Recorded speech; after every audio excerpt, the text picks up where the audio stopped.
Alright, so we have 9-7, and 9-7 is talking about the number E.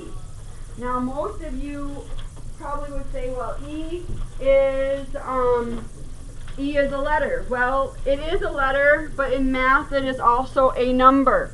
So we are going to look at page 518 to see how they came up with the number E.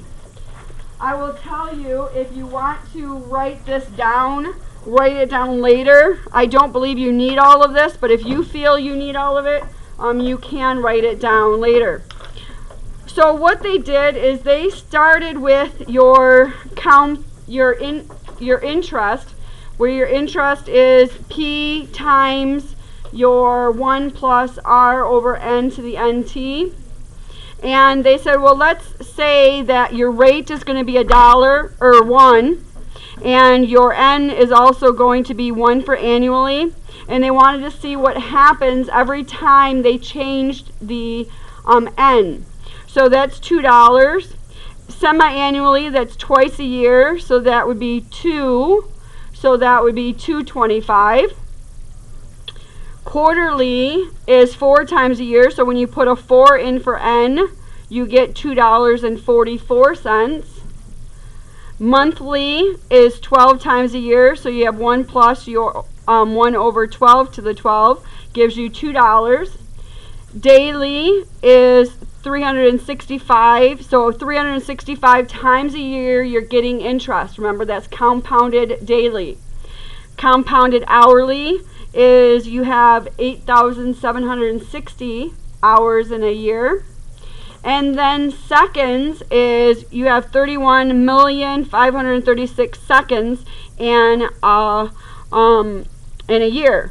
So what they said, and that gives you $2.71. So they said, well, if we wanted it to be compounded seconds or compounded continuously, what we are going to use, instead of having to write all of this out, we are going to call this E.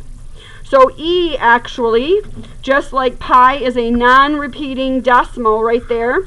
And if you ever want more numbers than what we're going to write today, E goes on forever, just like pi.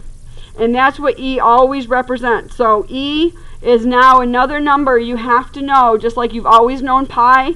Now you always have to know that E is a number. So E, like pi, sometimes you might just say 2.718, but it does go on forever. So the biggest thing that we have to take out of this is what E represents. So let's write some stuff down.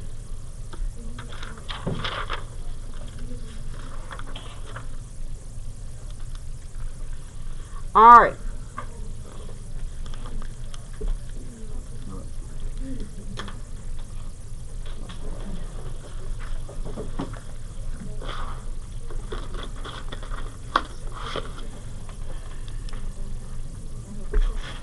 All right.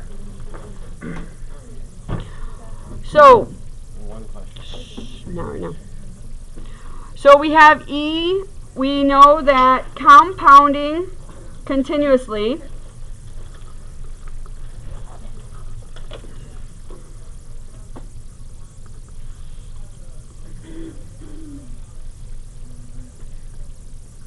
remember, that's like by the seconds. We call this E.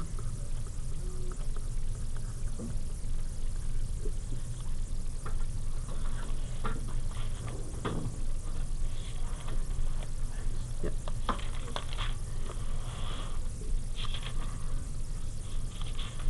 Remember, E is like pi.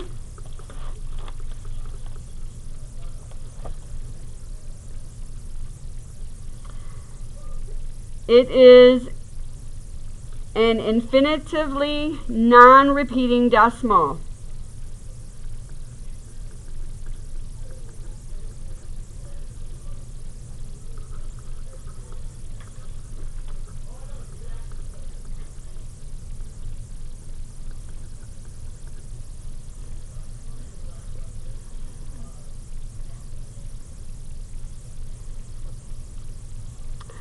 And remember, E is equal to 2.718288182, and it goes on forever. So those are just a few of the numbers that E is.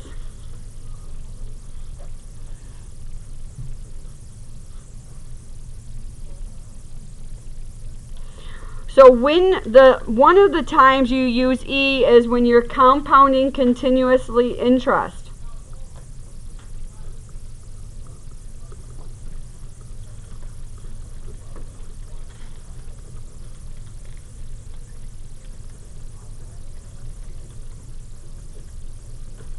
And a lot of times what you're going to see in my problems or in the book, you're going to see just CC, because CC will represent compounded continuously.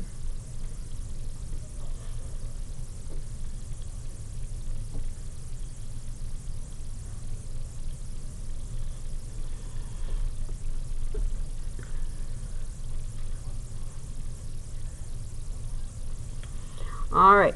The formula for this is A is equal to P E to the RT.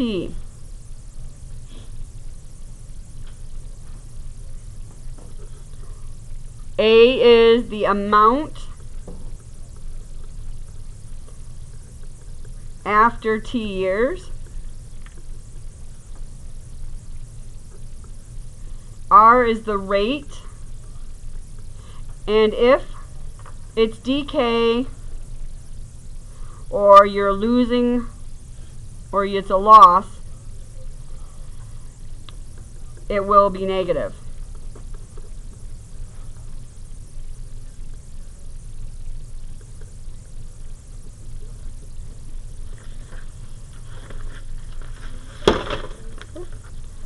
What was the question? I sure can. You're welcome. And P is your principal, the amount invested.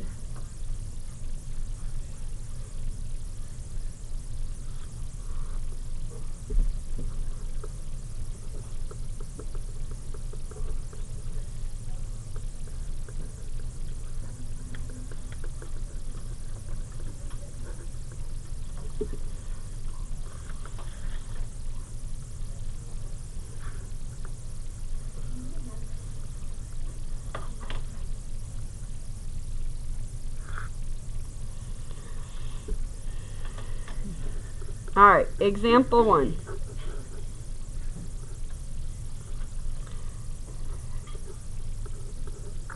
$10,000 is invested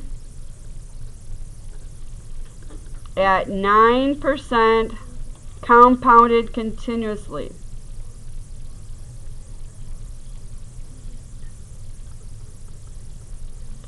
How much money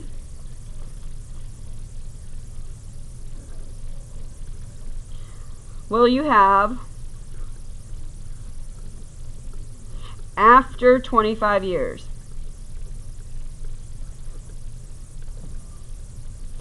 Now, the one thing you have to remember in this chapter is when you hear compounded continuous, you have to use the new formula for that interest, the one that I just gave you. So you are doing A is equal to P to the ERT. Your P is 10,000. Your E and your rate was 9%. So how can we write 9% as a decimal? 0.09 is right.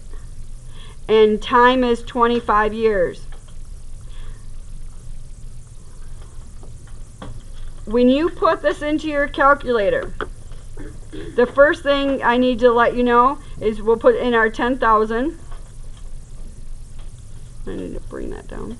The 10,000. Your E is underneath your LM button, it's underneath the key. The key is underneath your log. So your LN, so you have to go second LN to get your E. Hopefully you notice that it's always raised to something. So if you want ever just E, you would raise it to the what? The 1 is right, the 1. Because so you'd raise it to 1. So now we have 10,000 e raised to the 0.09 times 25.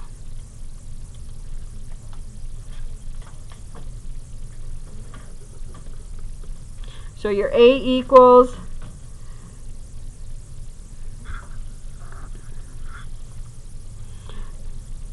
94,877.36.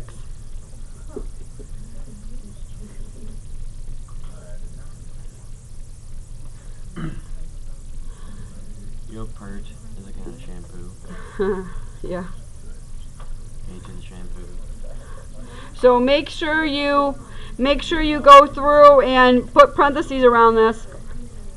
Anybody not getting 24 or 94,000? Anybody need help putting that in? 94,877.36. All right. Example 2.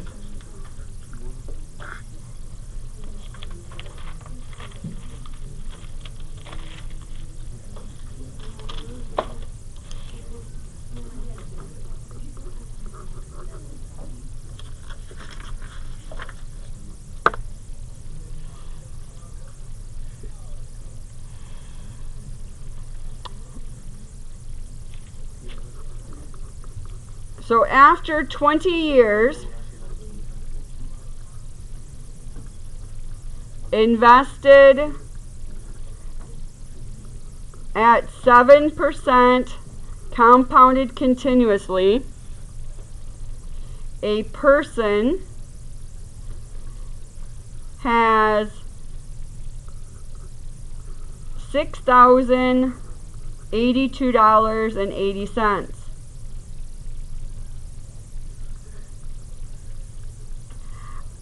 How much was the initial principal?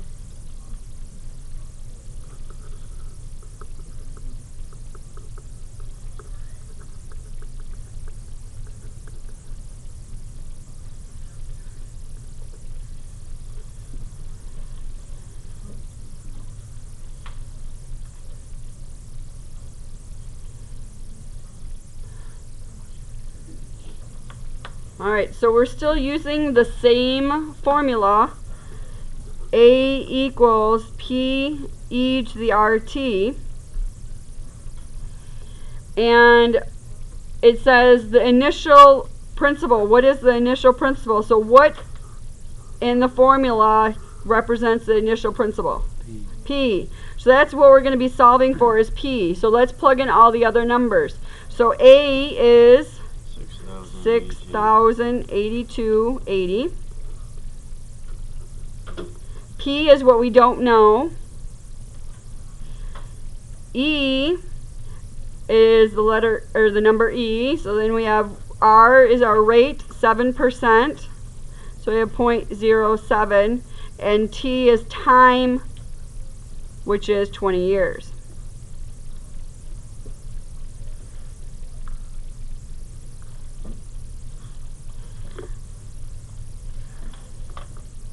So we have 6,082.80 is equal to P, and we can put this in our calculator if you want. So we have E to the 0.07 times 20 gives me 4.0552. Well, you don't want to round it too soon because remember that this is still the middle of the problem. So if you round it too soon, you're not going to get the same answer. So in the thing, technically, I probably, when I do it, I'm going to actually go divided by the answer in my calculator. But it is it's 4.0552.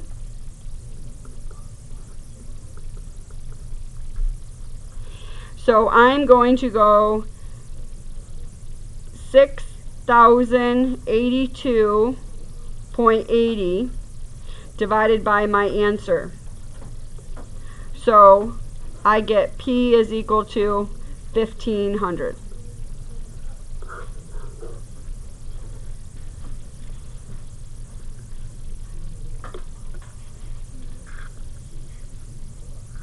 So if you want to try it out, make sure you get 15.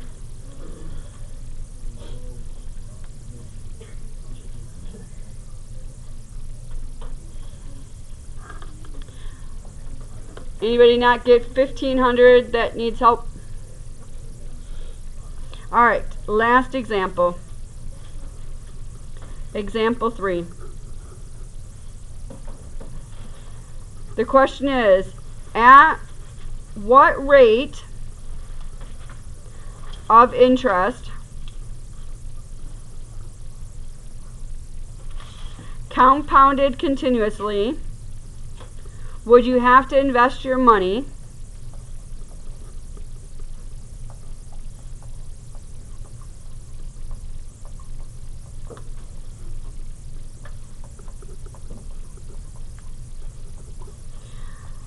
so that it triples in 8 years?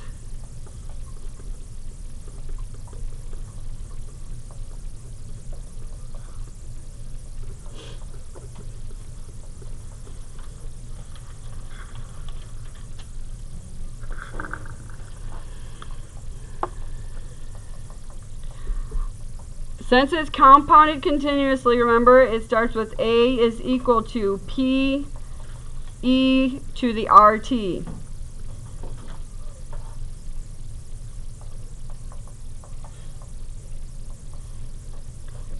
If our principal is P, what would our A be after 8 years? What do we want our A to be? 3 times P is right. So A is 3P. And then we just bring down e to the RT.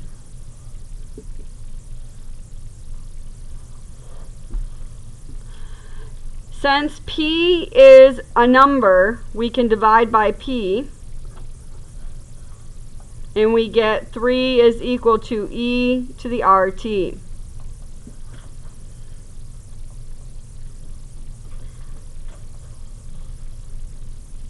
We know that T is how many years? 8. So I'm going to bring it up here so you guys can see it. So we have 3 is equal to e to the 8t. The RT.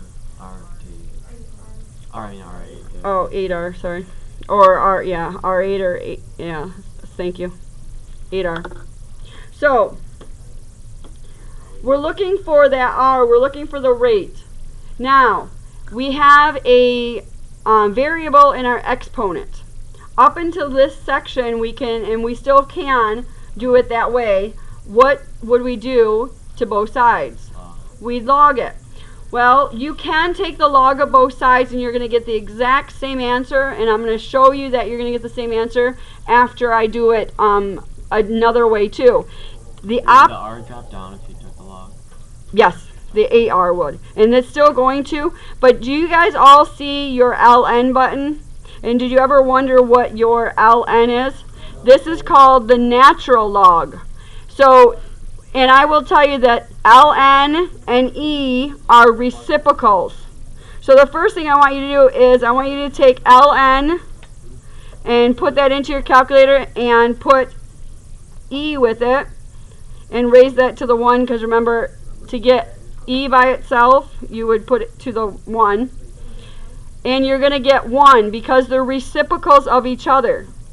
Alright, so ln, where's the e button? It's right above your L, it's your ln, see it? Yeah. Okay, so you're going to go second ln. So we know that, so I want you guys to know that ln e equals 1. So that's something we need to know.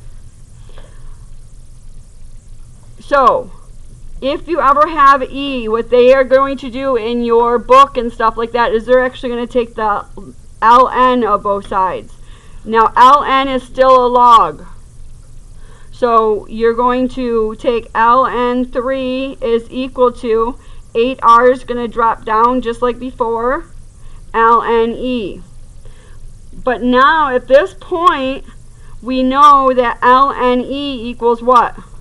1. So that means we have ln3 equals 8r. And I'm going to put a 1 there so that you guys can remember that ln e equals 1.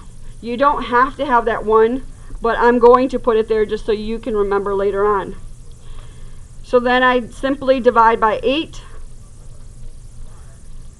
And r equals, so you put in your calculator ln3 divided by 8.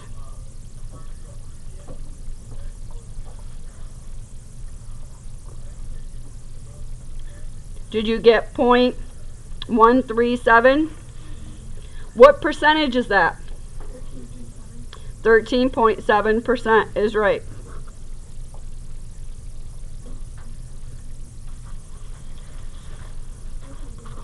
All right. Now, it's up to you if you write this down. You can watch or you can write it down also. If I have 3 equals e to the 8r, I want to show you that it would be the same thing if you do exactly the same as we've always done.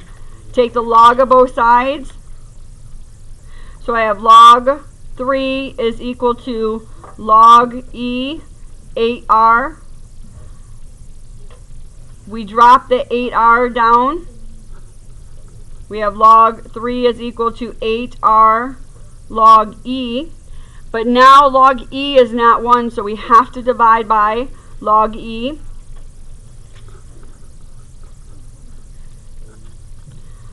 This is the trick, because you have to remember you'll have to take that e to the 1. So you would go log 3 divided by log of e. Yeah, well, this is if you don't want to remember ln. Yep. And you're going to get the same answer. So it's 1.099 equals your 8r. Divide by 8. So I divide by 8. And I'm still going to get r is equal to 0.137. So if you don't want to remember the log and you don't remember ln when you come to your test, you can take the log of both sides and it's still going to give you the same thing. Alright? Alright, so I'm going to pass out your homework right now, which is a worksheet. Make sure you have this worksheet done by Friday.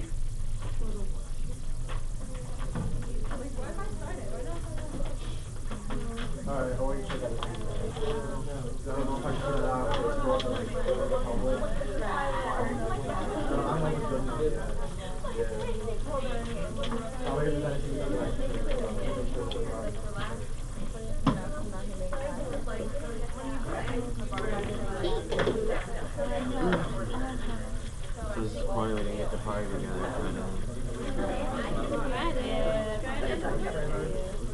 Alright.